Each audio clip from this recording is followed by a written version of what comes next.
Today marks 30 years since the deadly raid at a ranch belonging to the religious sect known as the Branch Davidians in Waco, Texas. It was February 28th, 1993. ATF agents raided the ranch looking for Davidian leader David Koresh. Officials believed he was stockpiling weapons and ammunition.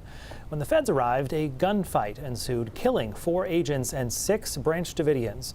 Federal agents retreated, beginning a 51-day standoff. That then ended April 19th.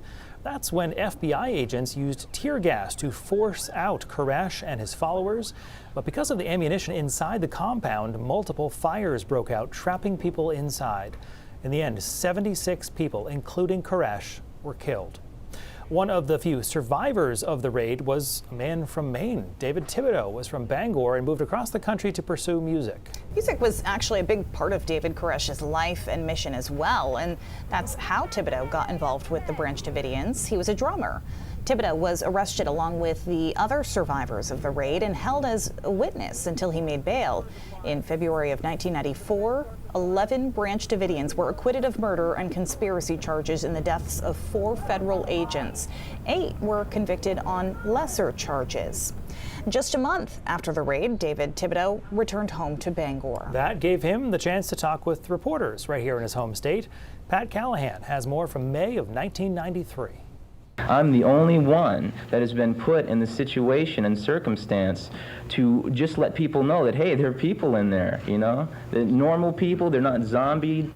David Thibodeau spent 2 years with the Branch Davidians. He went to Texas to join a rock band and to study religion with David Koresh. The world knows well how it all ended. As many as 96 people perished at the end of the 51-day siege last month.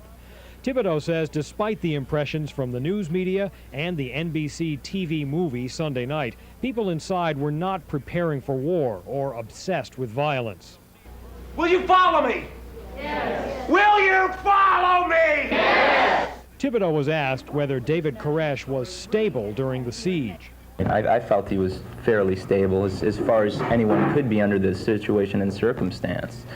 I mean, he handled himself incredibly well from where I was, from my perspective, during the negotiations. But Thibodeau is not so kind to the federal agents. He says they ignored family members of the people inside and forgot they were dealing with human beings. Jim Souza, an expert on cults, says Thibodeau is likely to run into some problems trying to adjust after traditional cult brainwashing. So when somebody needs to come back out of that, they have in many ways forgotten how to think independently. They have lost their ability to express any sense of free will. My friends and my family, that's really the only counseling or deprogramming I feel I need. I'm mature enough and rational enough to work things out on my own. But Thibodeau admits there are conflicting emotions. You know, I've had plenty of time to be alone and reflect, and I definitely go through the whole spectrum. Yeah, guilt. I don't see how anybody couldn't after the loss. That was Pat Callahan from 1993. Now, a few years ago, Netflix produced a show about Waco and the time leading up to that raid. David Thibodeau is prominently featured. In the series, he's played by actor Rory Culkin. David said he wasn't originally sure about that casting choice, but eventually came around to it.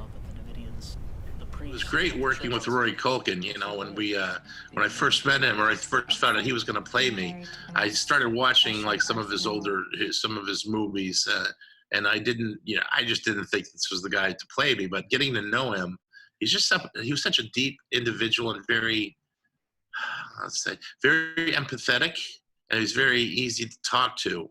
And we kind of hit it off after having lunch a couple times.